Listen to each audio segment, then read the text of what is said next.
উফ, অনেক ভাইয়া আসতে দিন না, আমার অনেক লাগছে তো। আমি তো কিছুই করিনি, আগে চিৎকার করছো কেন? আপনি অনেক জোরেই দিচ্ছেন। জোরে না করলে মজা হবে না তো। আমার বুক ব্যথা করে দিয়েছেন। যখনই আসেন বাইরে তখনই আমার বুক ধরা ধান্দায় থাকেন। বুঝি না আপনি সারাদিন কি এইসব ভাবেন?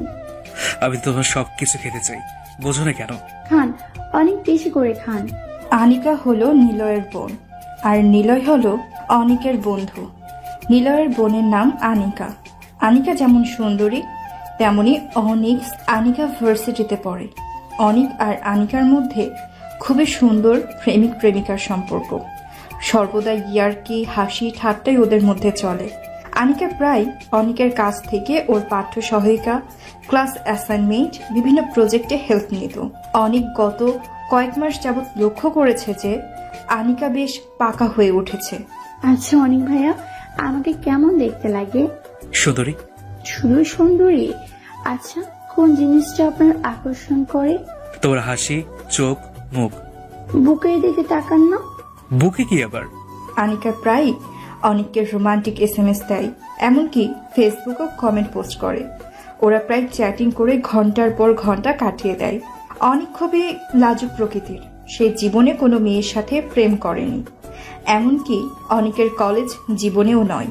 তাই আনিকার সাথে তার কাণ্ডগুলো সাংঘাতিক চমক দেয় এবং মনে মনে একটা তীব্র অনুভূতিও এনে দেয়। তাই অনিকও আনিকার পোস্ট ও SMS গুলোর পজিটিভ রিপ্লাই দিতে শুরু করে। প্রায় 2 সপ্তাহ আগে আনিকা আর অনিক মেসেঞ্জারে চ্যাটিং করছিল। ভাইয়া, আপনি কি আমাকে ক্লাস প্রজেক্টের ব্যাপারে একটু হেল্প করতে পারবেন? আমি জাভায় একটা প্রোগ্রাম তৈরি করেছি, ওই প্রোগ্রামটার ব্যাপারে। আমি যদি হেল্প করি তাহলে বিনিময়ে কি আশা করতে পারি? একটা চকলেট দেব। চকলেটটা কি যথেষ্ট? এত বড় প্রোগ্রামের কোড লিখে দেবো? আপনি কি চাই? আপনার যা চাই তাই দেব। একটা চুমু খেতে দিলেই কাজটা করে দিতে পারি। আনিকা কিছু সময়ের জন্য নীরব হয়ে গেল। মেসেঞ্জারে নক দিয়েও আর কোনো কাজ হচ্ছে না।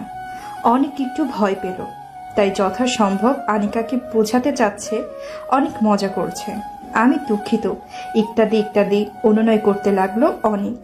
অনেকক্ষণ পরে আনিকা রিপ্লাই দিয়ে বলল, আমার নেট প্রবলেম ছিল তাই আপনার কোনো মেসেজ পাইনি। অনেক কি চেয়েছিল তার রিপিট করতে অনেকের মধ্যে সেগুলো রিপিট করার মতো মানসিকতা তখন আর ছিল না। তাই অনেক এটা এড়িয়ে গেল এবং বলল সেটা তেমন জরুরি কোনো কিছু ছিল না। তারপর সে অনেককে পুনরায় জিজ্ঞেস করলো, আপনি আমাকে হেল্প করবেন কিনা? হ্যাঁ, আগামী শুক্রবার আমার অফিস ছুটি আছে। নিলয়কে সাথে নিয়ে আমাদের বাড়িতে চলে এসো, তোমার প্রজেক্টটা নিয়ে আলোচনা করা যাবে। সেদিন শুক্রবার সকাল 11টার মধ্যেই নিলয় তার বোনকে নিয়ে অনিকদের বাড়িতে আসলো। ওরা দুপুরে একসাথে খাওয়া দাওয়া করে। অনেক খাওয়া দাওয়ার পর একে অন্যের খোঁজ খবর নিতে আনিকাকে বলল, আমার পড়ার ঘরে আসো, যাতে প্রজেক্টটা নিয়ে স্বাচ্ছন্দ্যে আলোচনা করা যায়। পড়ার রুমে আসলো দুজন। আনিকা অনিকের পাশে বসলো এবং তার প্রজেক্টের ব্যাপারে বিস্তারিত অনিককে বলল। কিছুক্ষণ পরেই অনিকের ছোট ভাই এসে অনিককে বলে গেল সে আর নিলয় মিলে মার্কেটে যাচ্ছে, একটু ঘোরাঘুরি করবে, তাই আসতে লেট হবে। যাতে প্রোগ্রামে লেখা যে কত কষ্ট তা প্রোগ্রামার মাত্রই হাড়ে হাড়ে টের পান। আনিকার প্রজেক্ট খুব একটা কঠিন কিছু নয়, একটা লুপ প্রোগ্রামিং মাত্র। সব কোডিং শেষ হলেও লুপটাই কাজ করছে না। অনিকের মাথা গরম হয়ে আসছে। আমাকে এক গ্লাস ঠান্ডা পানি খাওয়াবে? আনিকা পানি এনে দিয়ে বলল, ভাইয়া, আপনি কিন্তু বললেন না এই কাজটার বিনিময়ে কি চান। চকলেট হলেই চলবে। কেন ভাইয়া, চুমুটা কি এখন আর আপনার লাগবে না?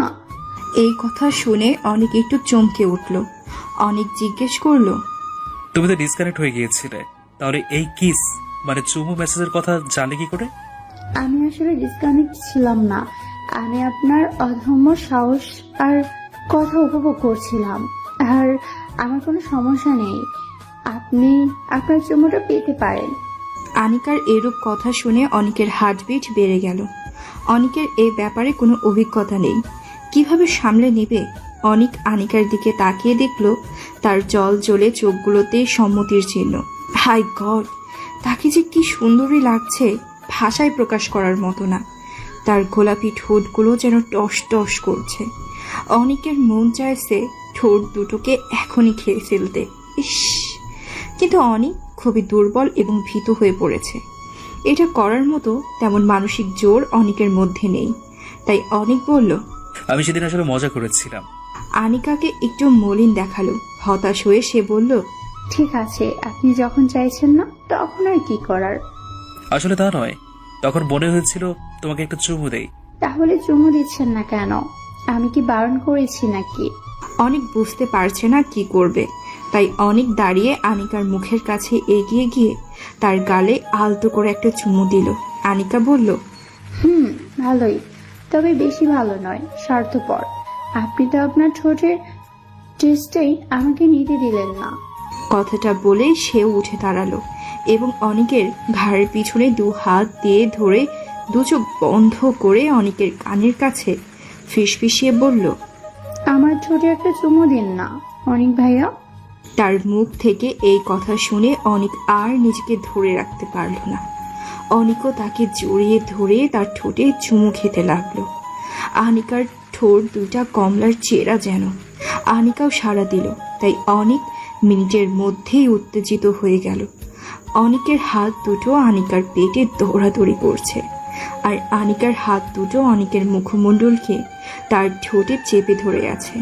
কিছুক্ষণ চুমু খেয়ে দুজনে প্রচণ্ডভাবে উত্তেজিত হয়ে কেঁপে উঠল। একে অপরকে পাগলের মতো চুমু খেতে লাগলো। সেই মুহূর্তে আনিকা অনিকের একটা হাত নিয়ে তার বুকের উপর জোরে চেপে ধরল।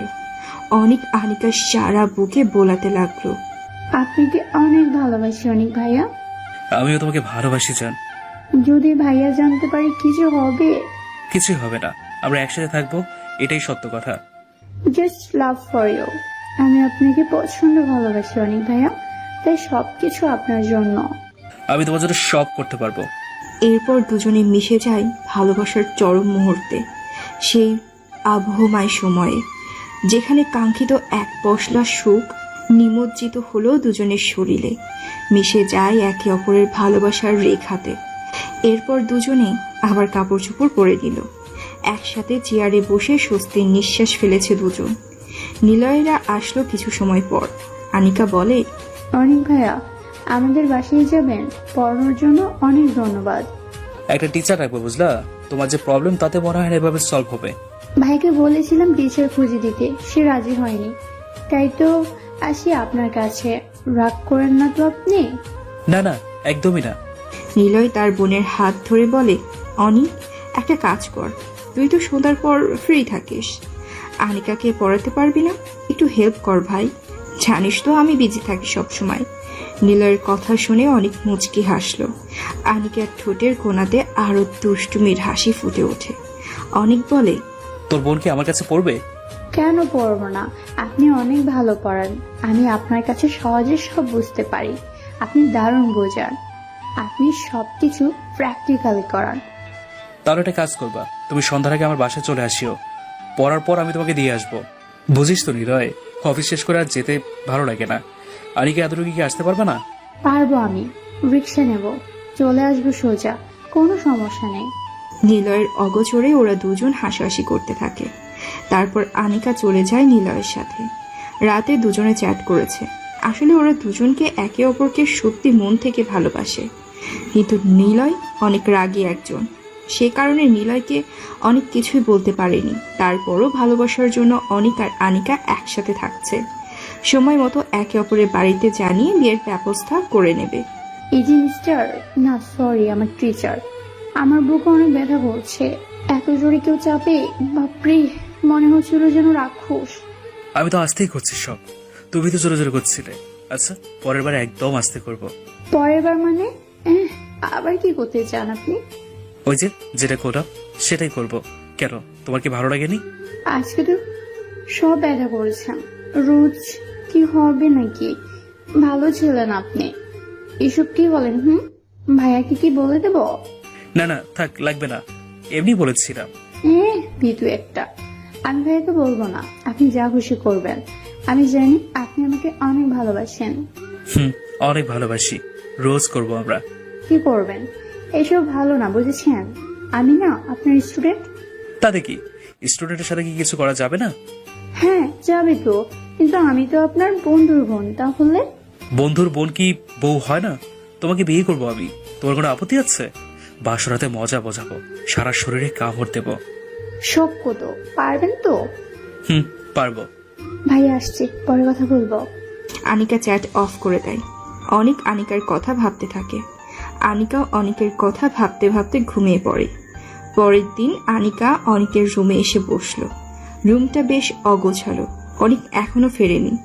আনিকা রুমটা ভালো করে গোছাতে থাকে। রুম প্রায় সব গোছানো শেষ। বিছানায় বালিশগুলো ঠিক করছিল। এমন সময় কে যেন আনিকাকে পিছন থেকে জড়িয়ে ধরল। কে এভাবে জড়িয়ে ধরে? আমি গো, তোমার বর যে হবে। ও আপনি? স্যার, এটা কিন্তু অন্যায়। এভাবে ছাত্রের সাথে অসভ্যতামি করে বেড়ান। সাহস তো দেখে অনেক। ছাত্রী যদি অনেক সুন্দরী হয় তাহলে তো করতেই হবে, তাই না? আমি আপনার বন্ধুর বোন। আবার তো বউ, তাই না? এখনো হই নাই। হবা, একটু কাছে আসো, আদর করে দেই। না না, এইসব করা যাবে না। আমি আপনার এখন স্টুডেন্ট। আমার এখন তোমাকে খুব আদর করতে ইচ্ছে করছে। সবকিছু করতে চাইলে যে দিতে হবে এমন না। আমি করব, তোমার কোনো সমস্যা? কিন্তু আমি তো পড়তে এসেছি। তাতে কি, আসো একটু চুমু দেই তোমাকে। তোমার ঠোঁট দেখলে যে আমি থাকতেই পারি না, খেতে ইচ্ছে করে। কিন্তু মিস্টার, আপনার হাত কোথায়? সেটাকে সামলান। আমার বুকের দিকে এগিয়ে আসছে। কেন থামবে? আমার ইচ্ছে, যা খুশি করবো। অনিক আনিকাকে সামনে ঘুরিয়ে তার দিকে ফিরালো। অনিক আনিকার চোখের দিকে তাকিয়ে আছে। আনিকাও এক দৃষ্টিতে তাকিয়ে আছে। এরপর ওরা খুব কাছে চলে আসে। দুজনের ঠোঁট একসাথে মিলিত হয়। ঠিক তখনই দরজায় কে যেন এসে দাঁড়িয়েছে। ওরা দুজন বুঝতে পেরে ঘুরে তাকালো। নিলয় দাঁড়িয়ে। ব্যাস, নিলয় এসে অনিককে জোরে একটা চড় দেয়। তারপর অনেক কথা অপমান করে আনিকাকে সেখান থেকে নিয়ে যায়। অনেক নিলয়কে বোঝায় আনিকাকে সে বিয়েও করতে চায়, কিন্তু অনিকের সাথে নিলয় তার বোনের বিয়ে দিতে চাচ্ছিল না। তাই আনিকা সুইসাইড করতে চায়। নিলয় সেটা জানতে পেরে আনিকাকে আটকায়। আনিকাকে বলে, অনিকের সাথেই তোর বিয়ে হবে। বলেছিলাম না আমাদের বিয়ে হবে? দেখেছো, আমরা এখন সত্যি সত্যি বিয়ে করতে যাচ্ছি। সবটা হয়েছে আপনার জন্য। আমি তো আপনাকে ছাড়া থাকতে পারতাম না। বাসরাতে এবার আর আটকাবে কে শুনি? কি কি করবেন? সব করব, তোমাকে প্রেগনেন্ট করে দেব। ফাজিল, লজ্জা করছে আমার। কিসের লজ্জা? একবার তো আমরা করেছি, তখন তো লজ্জা ছিল না। তারপর বাসর ঘরে বইরা লজ্জা পায়। দুজনে মিষ্টি কথা বলতে থাকে। এইভাবেই অনিক তার বন্ধুর বোনকে কাছে পেল। তারপরে একে অপরকে ভালোবেসে বিয়ে করে। ধন্যবাদ। আমাদের গল্প যদি আপনাদের ভালো লেগে থাকে তাহলে আমাদের চ্যানেলটিকে সাবস্ক্রাইব করে পাশে থাকা বেল আইকনটি প্রেস করে অল নোটিফিকেশন অন করে দিবেন।